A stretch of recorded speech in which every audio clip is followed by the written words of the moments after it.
Значи, со колегата Орцев разговаравме и пред малку во врска со овој амандман. Јас се согласувам дека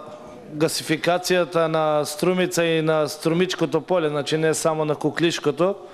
ке значи пред се заштеда на природните и зачувување на природните ресурси, кои за жал во последните 20 години во Струмица е катастрофа околу сечењето на шумите и целиот зелен појас околу градот, и затоа ги имаме и тие поплави, ерозии на земјиште и така натаму. Гасификацијата, дека прво главниот гасовод кој што линијата која не биде во Струмица 2020 година, јас гарантирам, еве јавно пред целата јавност зборувам, значи бидејќи бев директно инволвиран во некои работи, сакам да му кажам и на другите дека 2012 година ќе биде година во која почнуваат градежните активности и првата делница која што ќе се изгради со затварање на клиничко Русија, што нема да се војни тендери и така натаму, веќе е најдена и фирмата во Русија, и делницата Клечовци Струмица.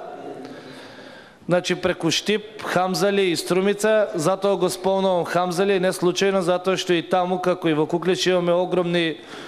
површини земјоделски подпластеници, каде што исто така се трошат огромни количини на различни реагенси. Таму пред се имаме мазот, во Кукличко поле имаме дрвја, и затоа мислам дека овој амандман кој што го поднесува колегата Орцев е во ред, меѓутоа тоа како проект треба општина Струмица да го поднесе во Агенцијата за рурален развој, кој ќе биде објавен огласот за развој на руралните средини. Мислам дека имаме формирано јавно предпријатие Струмица газ, јас не знам како би да сака владата би можело ова да го направи, меѓутоа мислам дека по соодветно место, не буџет на Македонија, кој се буџетот на Република Македонија, меѓутоа секоја општина има право да конкурира со свој конкурира во агенцијата, и мислам дека тој проект би требал да биде таму. Благодарам.